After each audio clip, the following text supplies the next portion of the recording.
Hey guys, Jay here with another Shot of Culture. For those of you who don't remember, this is our little mini episodes where either myself or Adrian will put out a shorter video than what our normal weekly video is and just talk about one thing that may not make it into the conversation in the normal show. There's still some alcohol involved. So for this week, don't judge me. My shot is going to be a shot of Smirnoff whipped cream vodka. When I first, we'll say, turned 21, and what I mean by that is started drinking, vodka was my go-to. Vodka 7 was the drink I ordered anywhere and everywhere. It's a very easy drink for the bartenders to make, so you get a consistent thing everywhere. But now I've gone and I've gotten more interested in things like whiskey and scotch and stuff like that. So I still drink vodka, but my thing is I'm so used to now drinking straight alcohol that straight vodka is not bad, but it's not as enjoyable as something like a whiskey or a scotch. So I keep a bottle of whipped cream vodka around, also because the fiance likes like an orange juice and whipped vodka, or a root beer and whipped vodka. It's a good mix. But this goes down a little bit smoother if you're drinking something straight, and you can get a whipped vodka for $6 or $7 as opposed to a really good vodka that you can drink straight for, you know, 15, 20. Obviously that does not include the Peabody Jones that we had in episode 1. That was amazing. I would drink that straight all the time. But for now, here's a little bit of whipped vodka. It's got a sweetness behind it, so you don't get as much of the burning aftertaste, if you will. So the thing I'm going to talk about tonight, or today rather, it's 4 in the afternoon here on a Monday. I mentioned this on the main episode this last week as I was reviewing Secret Identities #1, that I had started a miniseries by the same author, Jeigh, Faerber, Faerber, however you pronounce that, Faerber, whatever. It's a miniseries he's doing.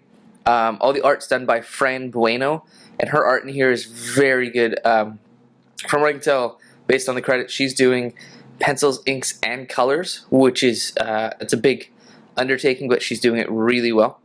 So here's the premise of the story. The main character, Liam, is a detective. I'm not really sure what city this is supposed to be in. It's a bigger city, maybe in New York or in LA or something like that. But so he's a detective, and he's currently on the graveyard shift, which is what it's called. Oh, I didn't even give the name. The book is The Graveyard Shift, published by MX Comics. So he's out, and it's his second to last night on the graveyard shift before he goes on to the daytime rotation. They're trying to get somebody who's wanted for the murder of a woman. They go into his house, this guy, and he's very vampire-like. He's hanging from the ceiling, so they don't find him at first. He drops down. They shoot him. He doesn't really die. They shoot him a bunch more. He goes out of a window into the river below, possibly the Hudson River, not sure. And then they never find the body. So, and this is the opening of issue 1.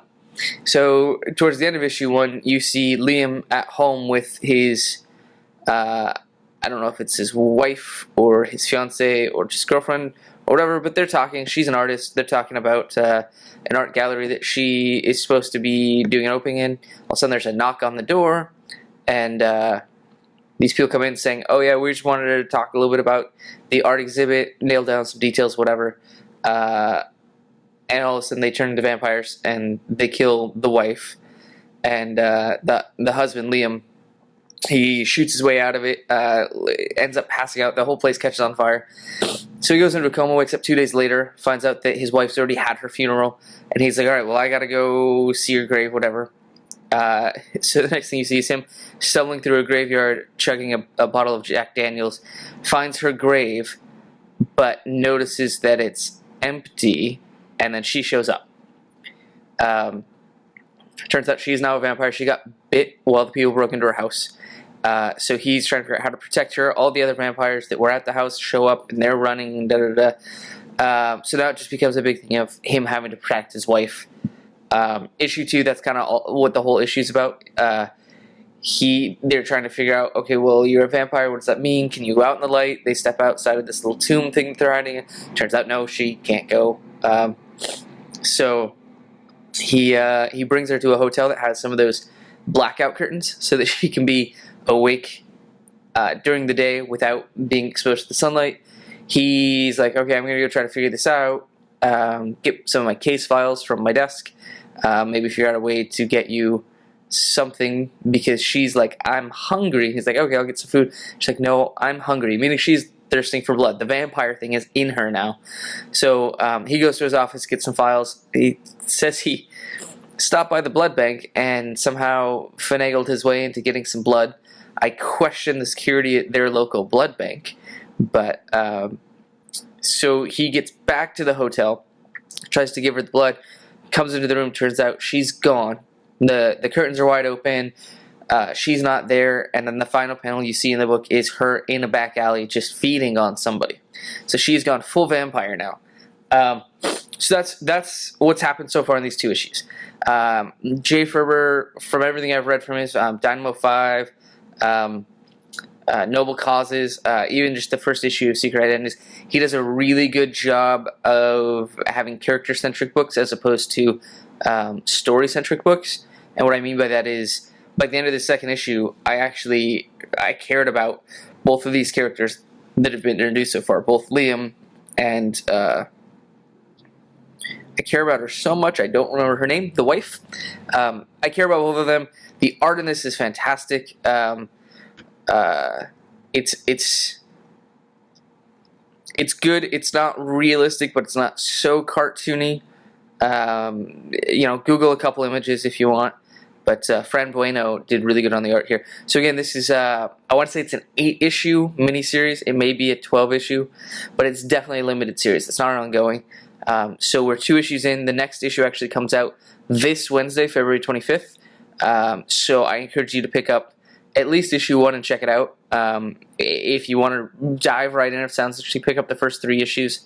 I am reading it digitally, so it's on Comixology. But I know Image is putting this out in the shops too. I've seen it on the shelves when I go in for my real life books. So again, I encourage you to check it out. I'm going to take one more shot here to finish us off. Don't forget to check out the full episodes that we do on Wednesdays also. Those are usually up by Friday morning, as long as I get everything I need to get them up. Sometimes I'm lazy, sometimes Adrian's lazy, but here you go. See you guys next time.